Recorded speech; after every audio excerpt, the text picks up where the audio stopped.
আসসালামু আলাইকুম সবাইকে। কি অবস্থা সবাই কেমন আছেন? তো প্রতিবারের মতো আপনাদের নাফিস আপু চলে আসলো ছোট্ট আরেকটি শর্ট ভিডিও নিয়ে। আশা করছি আজকের এই ছোট্ট ব্লগটা আপনাদের সবার কাছে অনেক বেশি ভালো লাগবে। শীতের রাতে এরকম মায়ের হাতের মজার খিচুড়ি খেতে কার না ভালো লাগে বলেন তো? আমি তো ঢাকায় যতদিন পরীক্ষার জন্য ছিলাম আমার এত অস্থির লাগছিল যে কবে আমি বাসায় যাব। আসলে বেশ অনেকদিন পর টাঙ্গাইলে আসার সুযোগ পেলাম, আর আমার হাতের এইসব রান্নাবান্না আমার খেতে অনেক বেশি ভালো লাগে। আর আমার মনে হয় কি প্রত্যেকটা সন্তানের কাছেই তার মায়ের হাতের রান্না সব থেকে বেশি মজার হয়। আমাদের টাঙ্গাইলের এদিকে এত পরিমাণে ঠান্ডা পড়েছে কি আর বলবো। আমি তো জাস্ট কম্বলটা পরেই চলে এসেছিলাম খিচুড়ি খাওয়ার জন্য। আর এই খিচুড়িটা আম্মু বানিয়েছিল রাত্রে প্রায় 10:30টার দিকে। আর কিছু ছোটখাটো একটা পিকনিকের মতো এক হাঁড়ি ভর্তি করে খিচুড়ি রান্না করেছিল আমাদের সবার জন্য।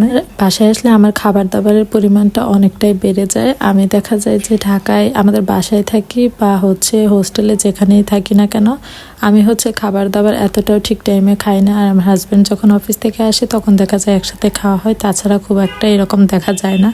আর বাসায় আসলে মানে টাঙ্গাইলে যখন আসি বাপের বাসায় আর কি, তখন অনেক মজার রান্নাগুলো আম্মু করে দেয়, আর সবগুলো মজা করে বসে বসে খেতে বেশ ভালো লাগে। আমি এখানে খিচুড়ির সাথে একটু আচারও নিচ্ছিলাম, যেটা আমি সিলেট থেকে আসার সময় নিয়ে এসেছিলাম। এই আচারটা অনেক বেশি মজার ছিল। আমি কক্সবাজার থেকে আসার সময় বেশ মজার কিছু আচার এনেছিলাম, বাট সবাইকে দিয়ে শেষ হয়ে যাওয়ার কারণে সিলেট থেকে আবার নিয়ে এসেছি। আসলে এই আচারগুলো এত মজার হয় যে আনার পরে খুব বেশি দিন থাকে না, এক সপ্তাহের মধ্যেই দেখা যায় সবই শেষ হয়ে যায়। তো সে কারণে এবার একটু বেশি করে নিয়ে এসেছিলাম। আর সিলেটকে যেহেতু চায়ের শহর বলে, আমি তো অবশ্যই চা এনেছি, বাট আমার যে চাটা খেতে অনেক বেশি পছন্দের হয়েছিল সে চাটা আসলে আনতে পারিনি, কারণ আমার হাজব্যান্ড যেহেতু খুব একটা চা লাভার না, একেবারেই না বলা যায়। তো ওর কারণে আর কি সেখানে যাওয়ার সুযোগ হয়নি, যেখানে মূলত আর কি অনেক টাইপের চা পাওয়া যায়। আমি একটু দেখে শুনে আনতে চেয়েছিলাম, বাট সেরকম কোনো সুযোগ হয়নি।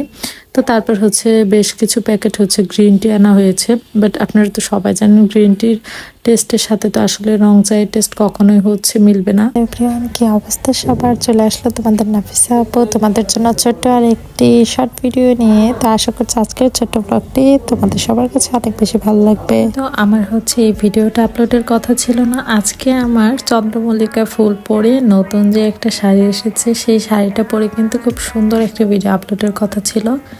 বাট আসলে আজকের দিনটা যে কীভাবে আমি শেষ করে ফেলেছি আমি নিজেও বলতে পারবো না।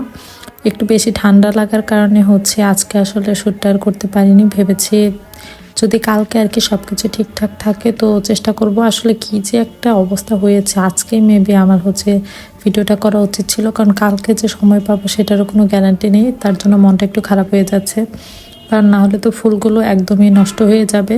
কারণ অনেক দিন আগেই কিন্তু ফুলগুলো ফুটেছে, বাট আমি টাঙ্গাইল না থাকার কারণে ফুলগুলো দেখিনি। তো আজকে দেখেও খুব একটা লাভ হচ্ছে না, কারণ আজকের দিন তো চলেই গেল। আর কালকে যেহেতু খুবই ইম্পর্ট্যান্ট একটা কাজ আছে, আমি বুঝতে পারছি না শাড়ির শ্যুটটা কালকে করতে পারবো কিনা। তো সে কারণে আর কি এখন টেনশন হচ্ছে। আমার মনেই ছিল না যে আগামীকালকে সেরকম টাইম হবে না। তো দেখা যাক এখন কি আর করার, যেহেতু ভুল একটা করে ফেলেছি, এখন তো কিছু করার নেই। তো মন চাচ্ছে আমি এখনই যদি ছাদে যে চন্দ্রমল্লিকা ফুলগুলো তুলে নিয়ে এসে একটু শ্যুটটা করতে পারতাম। রাতে তো ভিডিও মোটামুটি করা যেত রুমে, বাট আমার ইচ্ছে ছিল ফুলগুলো পরে আর কি ছাদে খুব সুন্দর রোদ থাকে দুপুরের দিকে, তো তখন আর কি ফটোশ্যুটটা করলে অনেক বেশি ভালো হতো। এখন দেখা যাক ফুলগুলোর কপালে যে কি আছে আমি আসলে বুঝতে পারছি না, কারণ যদি এইবার ভিডিওটা আমি না করতে পারি, আবার 9 দিন আমাকে পরীক্ষার কারণে ঢাকায় থাকতে হবে। তো সে কারণে আর কি তখন তো আমি ভিডিও করার কোনো সুযোগ পাবো না। আবার এদিকে মার যেহেতু অপারেশন, তো তখনও আবার আমাকে টাঙ্গাইলে আসতে হবে। কি যে একটা অবস্থার মধ্যে পড়লাম, বেশ টেনশন লাগছে। তো দেখা যাক কি হয়। আজকে বিকেলে আমি যে এরকম একটা ভিডিও আপলোড করেছিলাম, ভিডিওটা যে এতটা ভাইরাল হবে আসলে বুঝতেই পারিনি। তো আপনাদের সবাইকে অনেক থ্যাঙ্কস আমাকে এতটা সাপোর্ট করার জন্য। আর আশা করছি আজকের এই ছোট ব্লগটাও আপনাদের সবার কাছে অনেক বেশি ভালো লাগবে। আর এই ভিডিওটা আমি আমার ইউটিউব চ্যানেলে আপলোড করব। তো যারা আমার চ্যানেল থেকে ভিডিওটা দেখবেন তাদেরকে বলছি, যারা নতুন আমার চ্যানেলে, তো তারা আমার চ্যানেলটিকে সাবস্ক্রাইব করে রাখবেন, যেন নতুন যত সব ভিডিও আমি আপলোড করব সবার আগে আপনার খুব শীঘ্রই কিন্তু আমি হচ্ছে আমার বিজনেস পেজে অনেক সুন্দর সুন্দর কিছু জুয়েলারি কালেকশন আনতে যাচ্ছি। তো সেগুলো দেখার জন্য আমার বিজনেস পেজের সাথেই হচ্ছে থাকবেন। সামনে যেহেতু রমজান চলে আসছে, তো রমজান উপলক্ষে তো বেশ কিছু হচ্ছে রুম ডেকোর আইটেমও হচ্ছে আনা হচ্ছে। তো সবকিছু দেখার জন্য বিজনেস পেজের সাথেই থাকবেন। বেশ কয়েকদিন একটানা জার্নি টানে শেষ করলাম, প্লাস পরীক্ষা শেষ করার পর গত রাতে দিয়েছিলাম টানা একটা 10 থেকে 12 ঘন্টার ঘুম। সিরিয়াসলি 10 থেকে 12 ঘন্টার ঘুমে আমি হচ্ছে দিয়েছিলাম। তো ঘুম টুম শেষ করে সকালে উঠেছি প্রায় 10:30টার দিকে। তো উঠে জাস্ট কোনো মতে ব্রেকফাস্টটা করে ছাদে চলে এসেছিলাম, কারণ রুমে অনেক বেশি ঠান্ডা লাগছিল। আর ছাদে এসেছিলাম আসলে রোদ পোহাতে, বাট ছাদে অনেক বেশি বাতাস ছিল। কতটা বেশি পরিমাণের বাতাস ছিল তা তো আপনারা হচ্ছে ভিডিওতে দেখতেই পারছেন। আমার চুলের কি অবস্থা হয়ে গেছে, একদম এলোমেলো হয়ে গেছে। বাট রুম তো অনেক বেশি ঠান্ডা হয়েছিল। কি যে একটা অবস্থা, এবারে এত বেশি ঠান্ডা কেন পড়েছে বুঝতেছি না। তো যাই হোক, আমি হচ্ছে এই সাইডে হচ্ছে বসেছিলাম, আর আমার পাশেই হচ্ছে আমাদের বুয়া খালা অনেক সুন্দর করে বাটাবাটি করছিল আর আমার সাথে গল্প করছিল। আমিও তার সাথে বেশ অনেকক্ষণ গল্প সল্প করছিলাম। ও বেশ কিছুক্ষণ এখানে রোদ পোহাতে পোহাতে দেখলাম আমার ভাইও আবার চলে এসেছে রোদ পোহানোর জন্য। আসলে এত বেশি ঠান্ডা যে আমরা হচ্ছে রুমে কেউই খুব একটা টিকতে পারছিলাম না, কারণ যখনই দেখা যায় জানলাটা খুলে দিয়ে একটু রোদ আসবে এই আশায়, তো তখন দেখা যায় ঠান্ডা বাতাসে রুমের অবস্থা আরো বেশি খারাপ হয়ে যাচ্ছে। আর আমার ভয়েস শুনে হয়তো আপনারা একটু বুঝতেই পারছেন যে ঠান্ডা অলরেডি লেগেও গিয়েছে। আসলে আমি হচ্ছে পুরো দৌড়াদৌড়ির উপরেই আছি, যদি আমার পরীক্ষাটা শেষ হয় আমি জাস্ট আসলে হাফ ছেড়ে বাঁচি বলা যায়।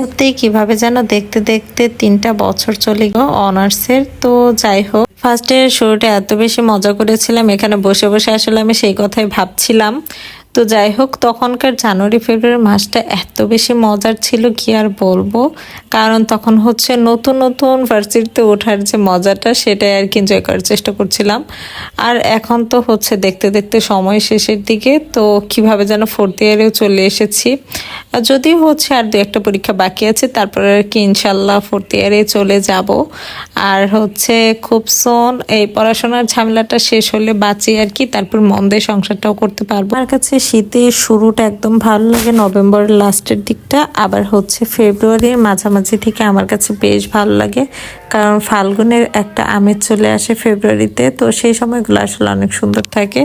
কিন্তু জানুয়ারি আর হচ্ছে ডিসেম্বর এই 2টা টাইম এত বেশি ঠান্ডা থাকে যে খুব একটা আসলে ভালো লাগে না।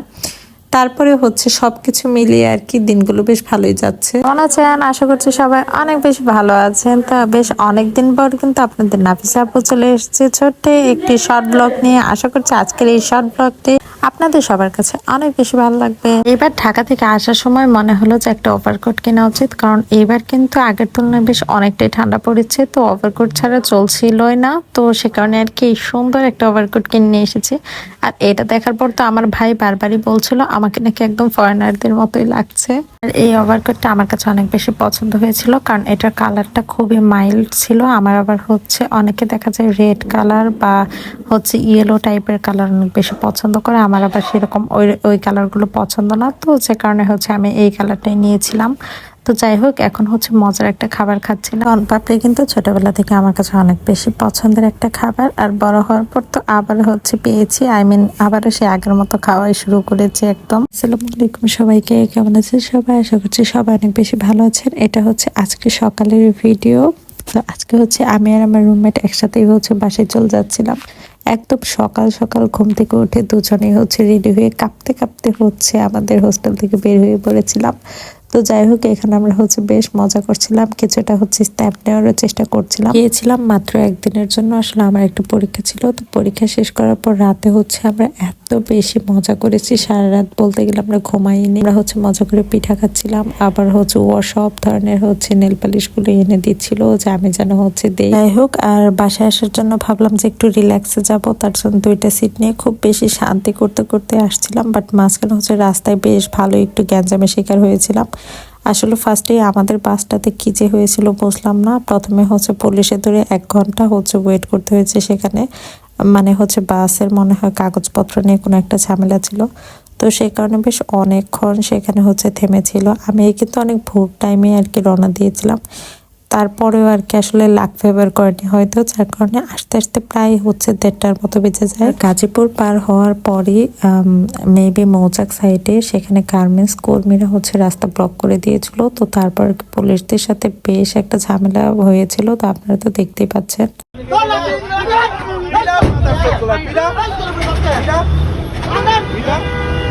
তো বাসটা এই পর্যন্ত আসার পরে এমন একটা পরিস্থিতি হচ্ছিল যে বাসটা মনে হয় যেতেই পারবে না। তো পরবর্তীতে পুলিশ প্রশাসনিক ভাবে আর কি চলে আসে। তো তারপরে ওনারা হচ্ছে মেবি ফাঁকা গ্যাস টাইপ কিছু একটা হচ্ছে দিচ্ছিল, যার কারণে অনেক বেশি ধোঁয়া হচ্ছিল। আর আমাদের বাসটা যেহেতু একদম সামনের দিকে ছিল, তো আমাদের একটু ভয়ও লাগছিল যে বাই এনি চান্স যদি আবার হচ্ছে বাসের গ্লাসে লাগে তাহলে তো অনেক বেশি প্রবলেম হয়ে যেতে পারে।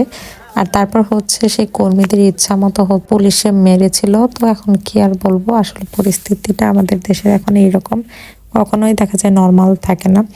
তো সেই কারণে আর কি আমার যেহেতু প্রত্যেক সপ্তাহে একটা করে পরীক্ষা আছে, তো সেই কারণেই হচ্ছে ভেবেছি যে যদি আমি বাসায় আসি, তো যদি বাসা থেকে যাওয়া হয় আর কি, তাহলে ট্রেনেই যাব, কারণ এভাবে তো জার্নি করাটা বেশ প্রবলেমের। আর হচ্ছে আমার বাসায় আমি হচ্ছে ঢাকায় এখন শান্তি মতো থাকতে পারছি না, কারণ আম্মু যেহেতু অপারেশন হবে তো আমাকে বাসায় আসতে হবে। তো আর কি সব মিলিয়ে একটুখানি ঝামেলার মধ্যে আছে বলা যায়। বাট আশা করছি ফেব্রুয়ারির মধ্যেই সব ধরনের প্রবলেম শেষ করতে পারবো ইনশাল্লাহ। আর তারপর হচ্ছে রেগুলার ব্লগ আপলোড করতে পারবো। আসলে এত বেশি অগোছালো সময় যাচ্ছে, ভেবেছিলাম 2026-এর শুরু থেকে অনেক সুন্দর করে সবকিছু গুছিয়ে শুরু করতে পারবো। বাট আসলে আমরা যত সুন্দরভাবে প্ল্যান করি আসলে সবকিছু তো আর সেভাবে হয় না। তো যাই হোক, আজকের ছোট ব্লগটা খুব বেশি বড় করব না। সবাই অনেক অনেক ভালো থেকো, আর আমার পরিবারের জন্য দোয়া করো। আল্লাহ হাফেজ সবাইকে। ফুলের রাজ্য থেকে তোমাদের সবাইকে ওয়েলকাম জানাচ্ছি। তো বেশ কিছুদিন পর তোমাদের নাফিসা আপু আবারও ফিরে আসলো তোমাদের মাঝে সুন্দর একটি ভিডিও নিয়ে। তো আশা করছি আজকের এই ছোট্ট ব্লগটি তোমাদের সবার কাছে অনেক বেশি ভালো লাগবে। আজকে বাসায় আসার পরপরই হঠাৎ করে মনে হলো ছাদে যাওয়া উচিত। তো আমি ছাদে গিয়েছিলাম দুপুরেই। তো যাওয়ার পরেই দেখলাম এত সুন্দর গাছ ভর্তি ফুল ফুটে আছে, মাশাল্লাহ দেখতে আসলে খুবই চোখে শান্তি লাগছিল। আর স্পেশালি থ্যাঙ্কস জানাতে চাই তাকে, যে হচ্ছে আমাকে এত সুন্দর গাছটা গিফট করেছিল। আমি 1 বছর নিজে হচ্ছে এটাকে পরিচর্যা করেছি, আর আমি যখন না থাকতাম আমার আম্মুর কাছে রেখে যেতাম, আম্মু এই গাছটা পরিচর্যা করতো। যাই হোক, ফাইনালি সেই সময়টা আসলো যে এই গাছ ভর্তি একদম ফুল, এটা দেখার খুবই অপেক্ষায় ছিল। আর আমি অনেক অনেক থ্যাঙ্কস জানাই, যদি আমার ভিডিওটা দেখে থাকেন তাহলে হচ্ছে অনেক বেশি থ্যাংক ইউ এত সুন্দর একটা গাছ আমাকে হচ্ছে গিফট করার জন্য। প্রায় 1 বছর আগে আর কি গাছটা আমাকে গিফট করেছিল। আমি ঢাকা থেকে অনেক কষ্ট করে এই গাছটা হচ্ছে টাঙ্গাইলে এনে তারপর বুনে দিয়েছিলাম। আমি আসলে কি বলবো, আর মুগ্ধ হয়েছিলাম এই গাছের ফুলগুলো দেখে। তো যাই হোক, একটা আসলে যে কোনো কিছুর পিছনে এত এত কাহিনী থাকে, বাট সবকিছু তো শেয়ার করা হয় না, কিন্তু সুন্দর মুহূর্তগুলো আসলে আমরা শেয়ার করতে চাই। এক্সাম শেষ করে মনে হলো বাসায় চলে আসা উচিত, সে কারণে হুট করে আর কি ঢাকা থেকে চলে এসেছি বাসায়। আর আসার পরে খুব বেশি ক্লান্তও লাগছিল, তাড়াতাড়ি ফ্রেশ হয়ে খাবার খেয়ে তারপরে আর কি ছাদে এসে এত সুন্দর একটা সারপ্রাইজ পাবো সত্যি তা কল্পনা করিনি। তো ভাবছি এত সুন্দর ফুলগুলো ফুটেছে, অবশ্যই এই ফুলগুলো পরে আর কি আমি নিউ একটা শাড়ি এসেছে আমার, তো সেই শাড়ির সাথে এই ফুলগুলো পরবো। তো সেই ভিডিও দেখার জন্য সবাই ওয়েট করতে থাক, খুব শীঘ্রই ভিডিওটা আপলোড করে দিব আর কি। আর হচ্ছে যদি এখন আর রেগুলার ভিডিও আপলোডের সুযোগ পাচ্ছি না, বাট আশা করছি যদি এক্সাম সবগুলো ভালোভাবে শেষ করতে পারি তো তারপর আর কি হচ্ছে একটু রেগুলার হওয়ার চেষ্টা করবো আর কি। তো দেখা যাক কতটুকু কি করতে পারি। আর হচ্ছে যারা এখন পর্যন্ত আমার এই পেজ থেকে দেখছেন যারা, তারা হচ্ছে পেজটাকে ফলো করে রাখবেন। আর যারা হচ্ছে আমার ইউটিউব চ্যানেল থেকে দেখছেন তারা হচ্ছে আমার চ্যানেলটিকে একটা সাবস্ক্রাইব করে দিয়ে রাখবেন, যেন আমার এরকম সুন্দর সুন্দর ভিডিওগুলো আপনারা হচ্ছে সবার আগে দেখতে পারেন। তো আজকে